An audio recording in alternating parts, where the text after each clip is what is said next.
7:03. All those members absent or present. Smith, Reed, Here. Herrera, here, Morris, Here. Jessup. Here. Item 2, consent agenda. The following items of a routine nature normally approved at board meetings will be approved by one vote unless any board member desires to have a separate vote on any or all of these items.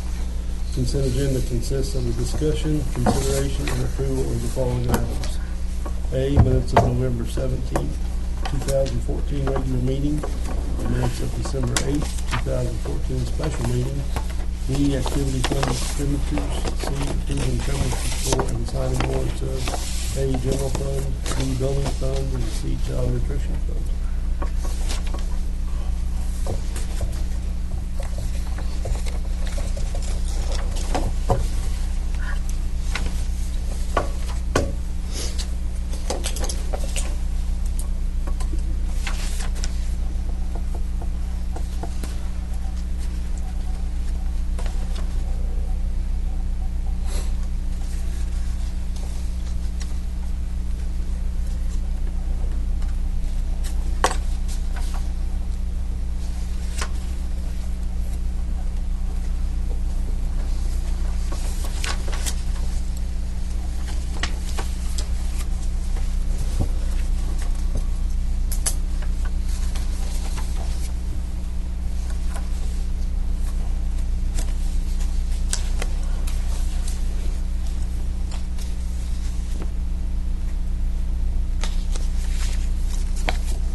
I don't believe so. I didn't see any.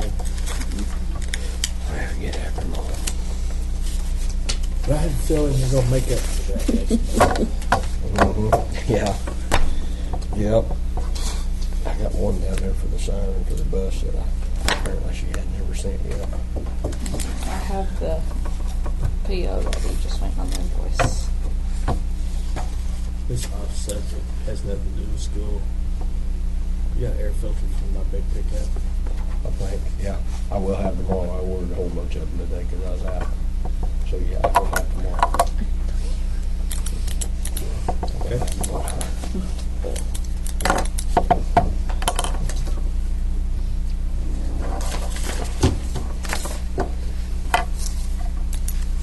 Any discussion on the consent agenda? There's two of them. There's two pages. I'll make a motion to approve the consent agenda. Reed, Yes. Herrera, Yes. Morris, Yes. Jessup. Yes.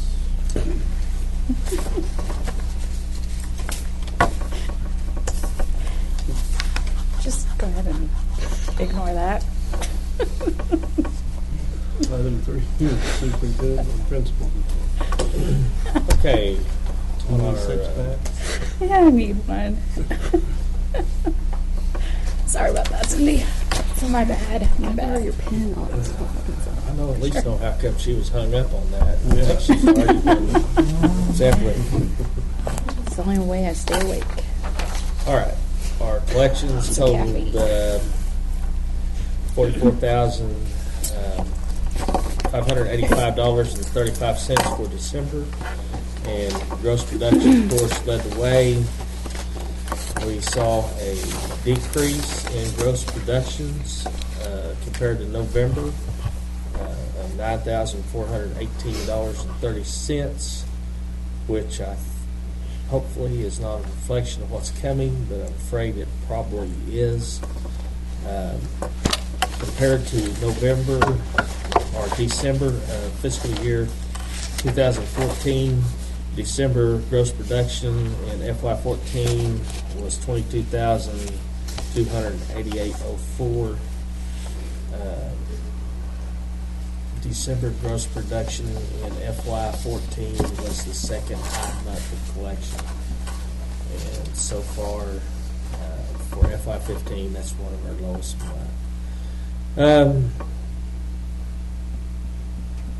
However, if you take all of our year-to-date in comparison and compare it to last year's totals, we are within $88,319.58 of our total last year's collection at this time.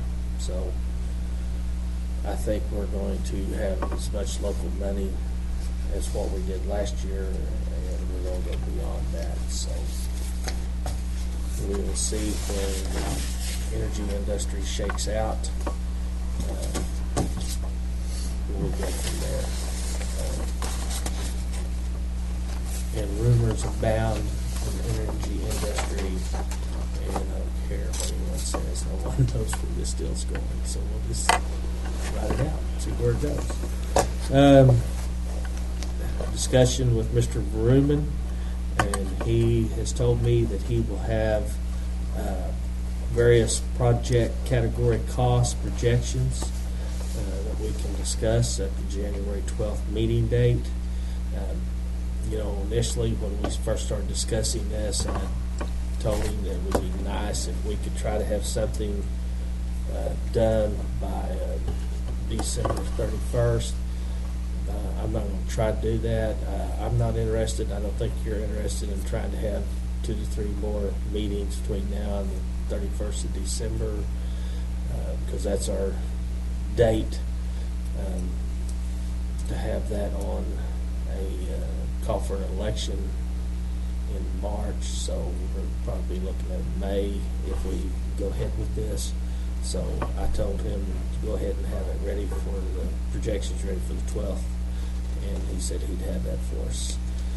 Today we were well over 10% absenteeism due to the stomach virus that some of you have probably had experience with so far. It's been concentrated in some of the lower, much younger children. In the lowest grade level, you see here that I said that we had 1 student out of a class of 6. Hopefully we can make it to Christmas break without a major increase in our percentage of ill students, and we get into that 2-week break. Hopefully we can break that cycle, and we can, like I said, we can send all those sick kids home to their parents and let them deal with it for 2 weeks. Then get sick and then spread it from there. Get over it, and we won't have to deal with high absenteeism. It doesn't affect any state aid for us. However, absenteeism and level of attendance does reflect on our A through F report card, and also when kids are missing school time.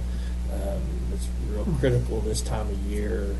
They're missing class seat time, and they're right in the middle of a really important time for that. So, like I said, we don't want to get any higher, but I do not clean up sickness, and when they're walking in the door throwing up, it is not a good thing, and we're fighting that a lot right now, stomach virus. So hopefully we can get this taken care of.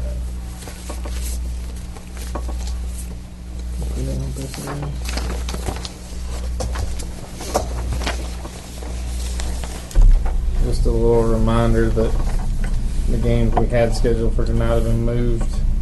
Monday, January the 12th.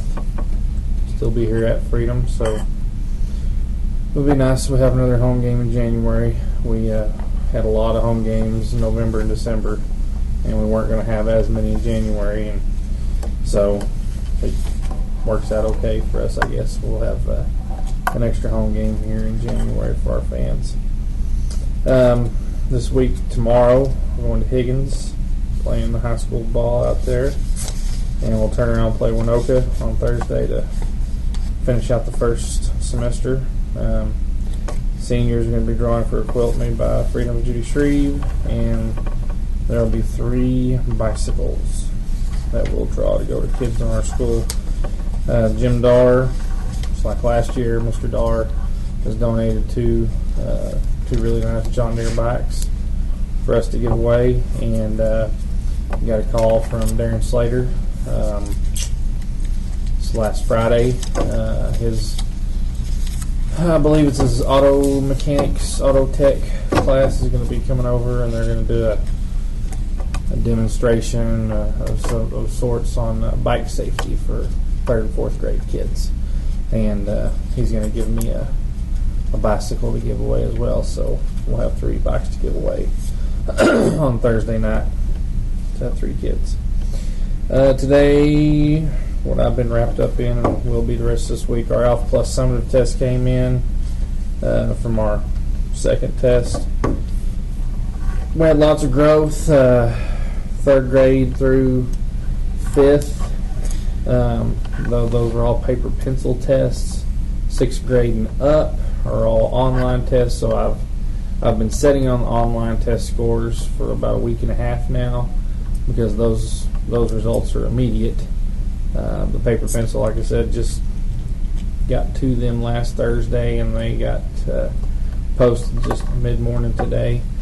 So I have all the results from 1st grade up, and 1st grade and 2nd grade taking tests is kind of a scary thought, but that's kind of where we're headed right now. So. And then I will say those kids did very well for have never had any experience with taking tests like that. So anyway, I'm encouraged, and I fully expect the next 60 days to be very beneficial. Last year, the reason I say that, last year I didn't set up the remediation schedule with our kids until after our last summative test. So when we came back from spring break last year, we had about 3 weeks of solid, really intense remediation with our 3rd grade and up kids, and you guys saw the results there. We went from a 65 to a 96. Well, we're setting it up as soon as we come back from Christmas break. All those kids 3rd grade and up, they're going to be identified on the weak to the strong, and they'll be strategically placed with teachers, and that's the whole purpose behind having that 30-minute block in our schedule, so that we can remediate kids and help push those that need a little extra pushing, and that's what's going to start happening when we come back from Christmas break. Last thing, the angel tree that my wife and I set up is going over great again this year. We had 26 angels that went down to the bank, and at last check today, Mrs. Walker said there's about 10. I think it's 9 actually is what she said. I'm not 100% sure. I think there's 9 left out of the 26 that showed up. So I think that's pretty good turnout. It's I think last year we had almost all of them get taken. So, and we still have the rest of the day today, tomorrow, and Wednesday. So we'll get those gathered up and get all those gifts handed out to those parents and families on Friday after school. That's all I got. Item 4, consideration and vote to approve, disapprove, or take no action on bona fide loan agreement between general fund and child nutrition fund in the amount of $25,000 for fiscal year 2014. Okay, this is something we've been doing the last few years, and what it is the general fund is loaning the child nutrition fund $25,000 to get the child nutrition fund through the school year. At the end of the year, if child nutrition fund has any of the money left, it will transfer back over into the general fund. It won't have any money left, probably, but that's what it is. You can't run one of your funds in the red, and that's what it's for. We did this last few years, so it has to take board action, and Tricia has the paperwork there in front of her to fill out. So it's just one of our good night housekeeping. It's one of our funds loaning money to the other fund. Is there a motion on item 4? Make a motion to approve item 4. Second. All those in favor? Reed, Yes. Herrera, Yes. Morris. Yes. Jessup. Yes. Item 5, board to consider and possible vote to approve, disapprove, or take no action on application for highly qualified credential for adjunct teacher for Ms. Brookmeyer. Ms. Byers works at Northwest Tech Center in Alvin. She instructs some of our students, along with students from other school districts, in anatomy and physiology. We have students over there taking in the biomed program. She teaches anatomy and physiology. She is doing it as an adjunct teacher. Let's see, other school districts has accepted her or has passed the motion to accept her as a highly qualified adjunct teacher, and we need to do the same thing. So she will be a highly qualified teacher and shows up as such for Northwest Tech Center and the other school districts also. And this is her application right here. She's a graduate of Northwestern Oklahoma State University with a Bachelor of Science in Health, Sports, and Science Education in 2003. So,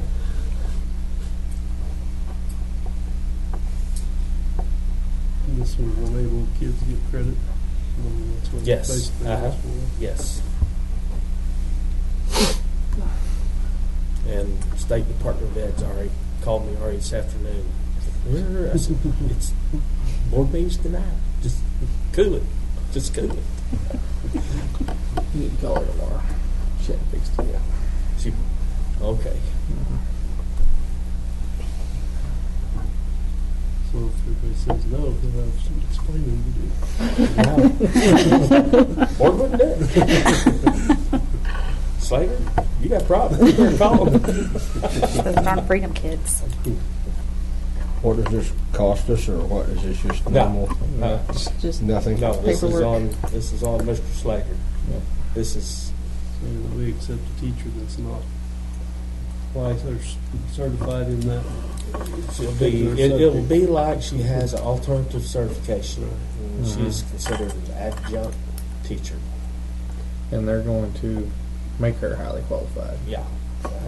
She will be highly qualified. So it won't be You know, you get that report that, your staff is 100% highly qualified.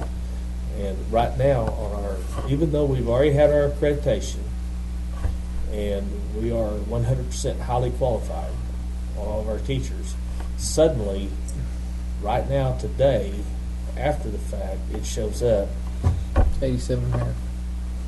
we're 87.5% highly qualified because the State Department of Education has put her in on our accreditation report. So as a school district, we are not now, after the fact, 100% highly qualified. And we have every other school district in the area who have students in that biomed program are in the same situation. And they're And they're just not realizing it in December? No, they just now Yeah, got the paperwork to it. putting them in, waiting on the applications to all come in for the boards to approve them. I'm like, that was August. And once the boards approve them, accept her as an adjunct teacher for a highly qualified credential. No, I can't explain it any more than that. Once the boards approve that, then suddenly she will magically be highly qualified adjunct teacher, and they will change it in Oklahoma City, and will magically be all 100% highly qualified. Since she doesn't carry a teacher certificate, she has to be highly qualified. In that, she doesn't carry a credential in that. She has a science degree But not a teaching degree. Did the same thing last year. in, We had the same thing, this same deal last year with her. yeah, She I doesn't. don't remember that. She doesn't have. She has a degree and a credential, but it probably doesn't say anatomy and physiology on it. It's not It's specific. what it is. It's like. And she's the one teaching that class over It there? would be Well, she like she knows. probably has a. It would be like having a teaching credential that says world history on it. So you're not qualified to teach American history. Oh, It's the specific. That's what we're talking about here. and this is college. It's the s- That's the kind of situation we're doing. Make a motion to approve item 5. I'll second. All those in favor? Reed, yes. Herrera, Yes. Morris. Yes. Jessup. Yes. Don't ever be gone again. Item I 6, was board lost. discussion She and kept saying possible her vote name to wrong. approve, disapprove, or take no action on certified and non-certified staff one-time compensation for professional development services rendered.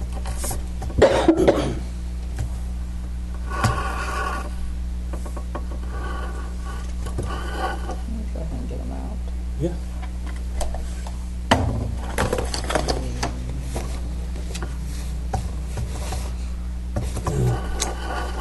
That is the list to pay compensation, one-time deal.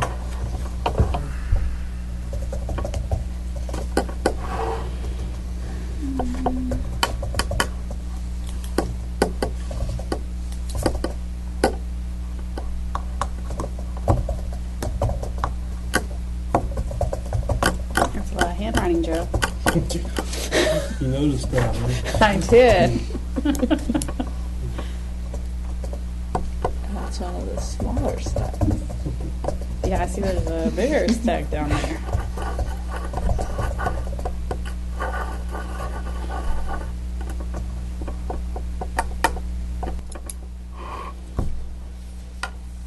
Your motion on item 6, discussion. I'll make a motion to approve. I'll second. Don't do it so energetically. I was ready to second right away. All those in favor? She wasn't even done yet. Reed, Yes. Herrera, Oh, yes. Morris, Yes. Jessup. Yes.